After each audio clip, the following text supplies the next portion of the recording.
Sí, sino que queda así como sucio. Fallas técnicas, doctor, es que otra vez se me cayó el satélite, pero no sé dónde va a caer ahora, como el satélite de los chinitos, no sé dónde vaya a caer.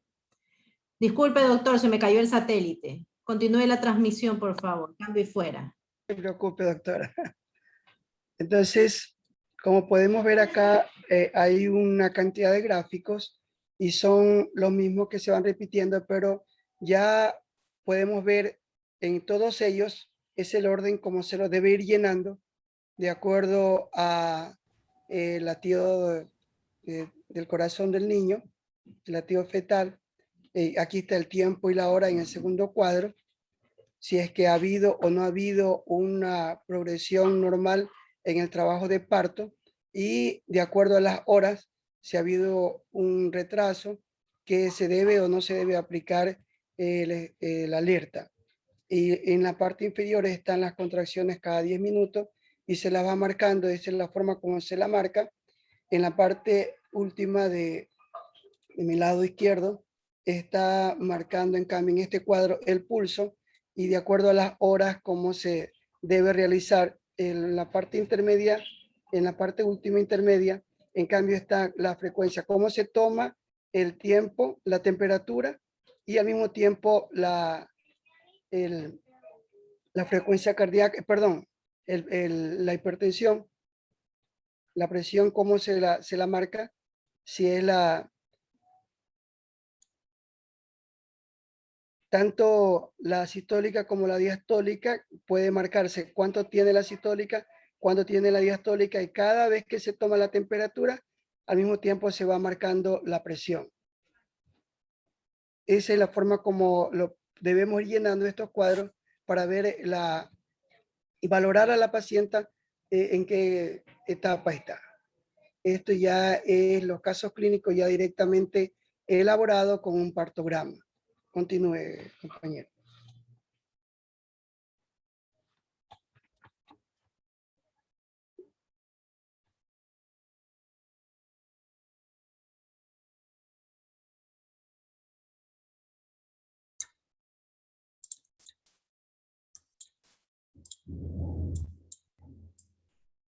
Bien, buenas tardes, doctora, compañeros. La diapositiva anterior, por favor.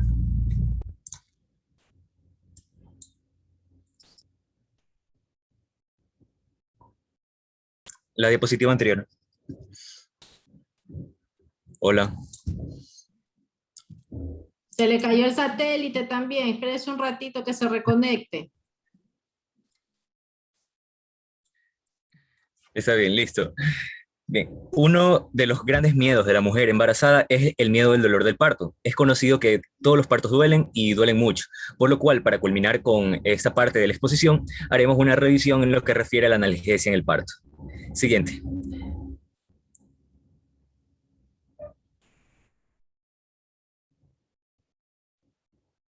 Bien, primero hay que diferenciar dos términos. Por anestesia se entiende como la privación de sensaciones, que son fundamentalmente dolorosas, acompañadas de pérdida de la conciencia.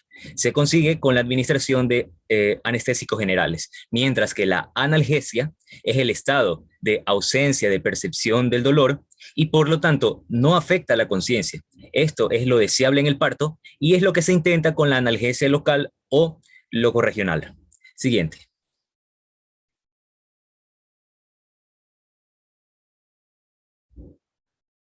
El dolor del parto es agudo y de una gran variabilidad. Algunas parturientas lo describen como insoportable, otras como severo, otras moderado, y un pequeño grupo de ellas señala la intensidad como mínima. Vale acotar que este dolor además se acentúa durante el periodo expulsivo del parto, que como ya lo mencionó, se lo mencionó en la semana anterior, en la clase anterior, es el segundo periodo del trabajo de parto.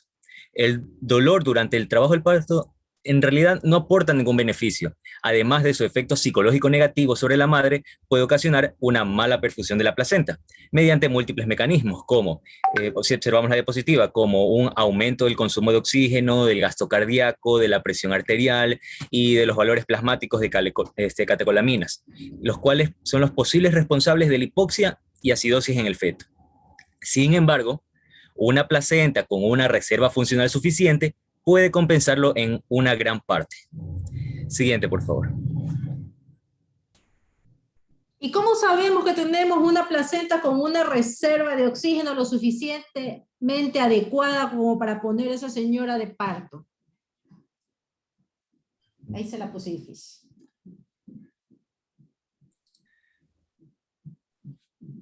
Pregunta para todos. Por si acaso, ¿no?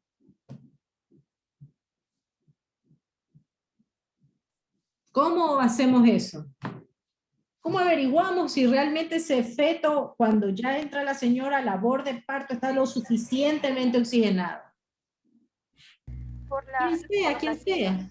¿Cómo? taquicardia, No. por los latidos. ¿Quién más? ¿Quién más? ¿Quién ofrece más?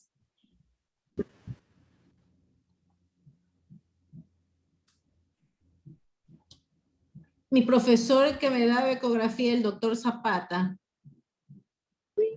él siempre nos decía, respondan, ninguna respuesta es mala, porque cuando uno responde algo en clase y le corrigen, esa es la respuesta que uno se acuerda toda la vida. Por el movimiento fetal, no, doctora. No, La cantidad de líquido amniótico. no. Ya se rinden. Sí, doctor. Si no, ni han hecho mucho esfuerzo, ya vieron cómo son.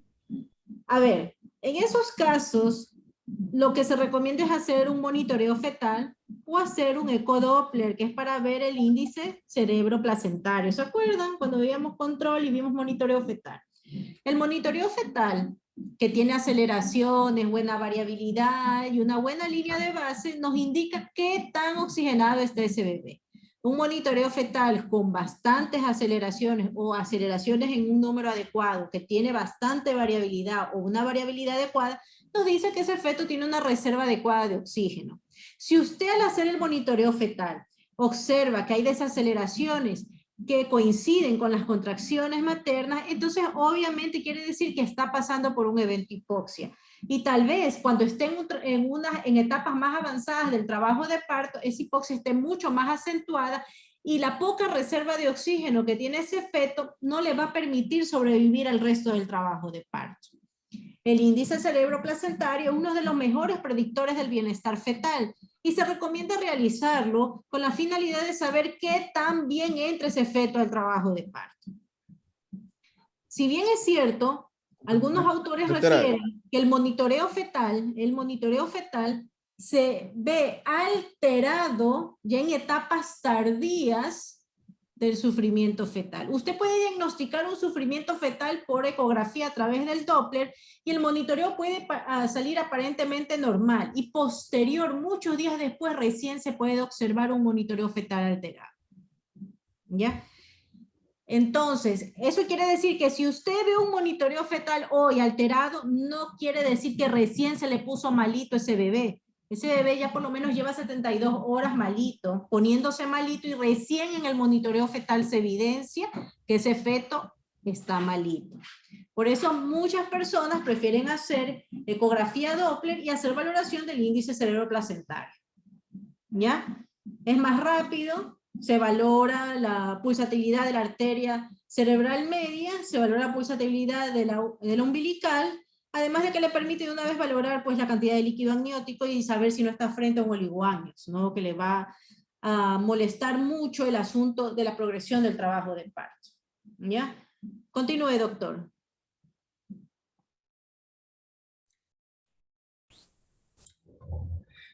Bien, entonces entramos a los mecanismos de dolor durante el parto. En el parto van a ocurrir dos etapas con diferentes génesis del dolor y cuyo conocimiento es de importancia para su tratamiento. Entonces, recordemos los periodos del trabajo de parto. Tenemos que en el periodo de dilatación, que es el primero, va a predominar un dolor de tipo visceral, que va a ser transmitido por las raíces de T10 a L1. Y este va a tener su origen, la dilatación del cérvix, la dilatación del segmento uterino inferior y la contracción del cuerpo uterino. La intensidad de este se relaciona directamente con la presión que ejercen las contracciones uterinas. Este dolor además se alivia con técnicas de bloqueo locorregional de las raíces antes mencionadas.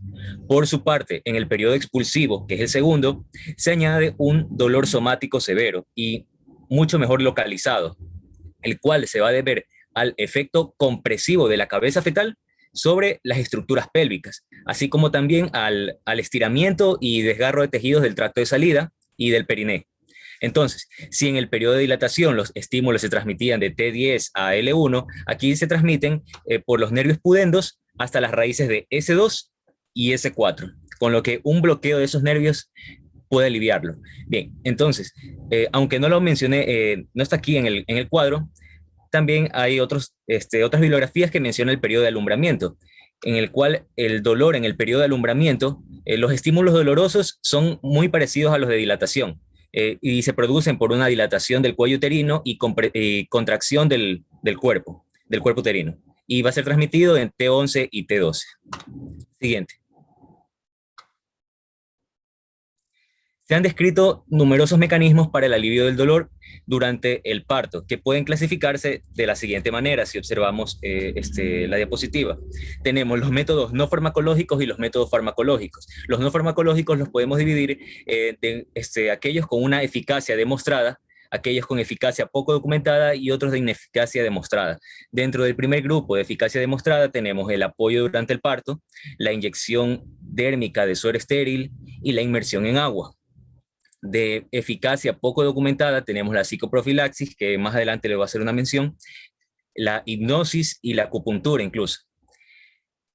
Por su parte, de la ineficacia demostrada tenemos la estimulación nerviosa eléctrica transcutánea. Saliendo de los métodos no farmacológicos y yendo a los farmacológicos, vamos a encontrar también una lista de diferentes métodos, los cuales textos como bibliografías como el González Merlo prefieren dividirlos en los métodos farmacológicos sistémicos y los locales. Los sistémicos vamos a encontrar la anestesia inhalatoria, la analgesia parenteral y la analgesia local, mientras que los métodos farmacológicos locales también van a tener una división, que son aquellos centrales o neuroaxiales y los periféricos. Dentro de los farmacológicos centrales vamos a encontrar el bloqueo espinal, que se va a dividir en epidural y subaracnoideo. Ya más adelante vamos a hablar de esto también.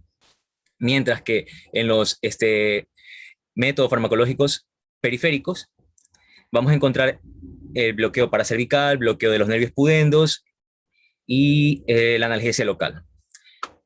A propósito de la inmersión en agua, esta se va a utilizar durante la fase activa del parto, puesto que reduce significativamente el dolor, mientras que los efectos de la inmersión durante el periodo expulsivo son un poco más discutibles. Básicamente se recomienda que la inmersión en agua sea en 37 grados centígrados, hasta cubrir el abdomen una vez alcanzado los 4 o 5 centímetros de dilatación y mantenerla durante 1 o 2 horas. Con estas medidas, y aunque la bolsa amniótica esté rota, no parece existir un aumento de infección materno-fetal. Ahora sí, siguiente diapositiva, por favor. Entrando a los métodos farmacológicos, comenzamos hablando de la anestesia inhalatoria, en donde vamos a tener como principal exponente al óxido nítrico, el cual se considera una alternativa eficaz de analgesia en el trabajo de parto.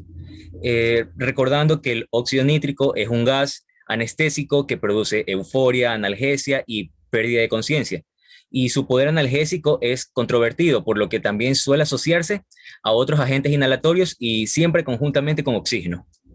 Se recomienda administrarlo a... Se coloca óxido nítrico. ¿Alguien lo ha probado? Ni de casualidad cuando van al dentista nadie les ha puesto, no, nada. Bueno, cuando usted se pone eso, queda como borrachito, como que se hubiera tomado algunas cervezas, pero así, no puede estar de pie y está totalmente mareada. Entonces imagínense una paciente en trabajo de parto, con dolor, y en esa situación, mareada, puede doler hasta la cabeza, con dolor de cabeza, y con esa sensación de que no tiene estabilidad, que no se puede sostener, es terrible. Entonces ese es el problema, y por eso es que se debate mucho el uso de este gas en el trabajo de parto. Continúen. Correcto, y referente a eso último, también se mencionaba que tiene una gran difusión hacia los espacios vacíos y puede ocasionar una distensión gástrica y aumentar el riesgo de vómito cuando se administra con una mascarilla facial. También, sin embargo, sus pros es que tiene un bajo coeficiente de solubilidad, analgesia y sedación, además de que no se metaboliza en el organismo y posee mínimos efectos colaterales. Ya, siguiente.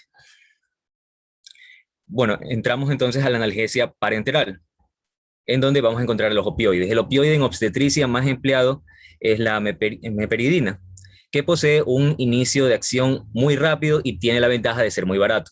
Entre sus inconvenientes se encuentran que produce, bueno, como los opioides, sedación, depresión respiratoria y disminución del vaciamiento gástrico acompañado de estreñimiento, náuseas y vómitos en la madre. Por este motivo, su uso se suele asociar al empleo de fenotiacinas, que estas van a potenciar su acción analgésica y contrarrestan las náuseas y vómitos. O también puede asociarse a otros fármacos como los antieméticos, como la metoclopramida. Ya, por todos estos motivos, bueno, se ha llegado a cuestionar su uso también durante el parto. Existen otros opioides como el fentanilo, que producen menos sedación neonatal, pero no existe evidencia de que sean una mejor alternativa que la meperidina en el alivio del dolor. Siguiente. Doctor, dejamos hasta ahí. Continuamos mañana, doctores, ¿sí? Mañana continuamos, por favor vengan leyendo para continuar con este tema. Listo, doctores, gracias. Nos vemos mañana. Gracias, doctora. Cuídense. Gracias, doctora. Gracias, doctora. Doctor. Mañana. Cuídense. Doctora. Doctora, pase bien.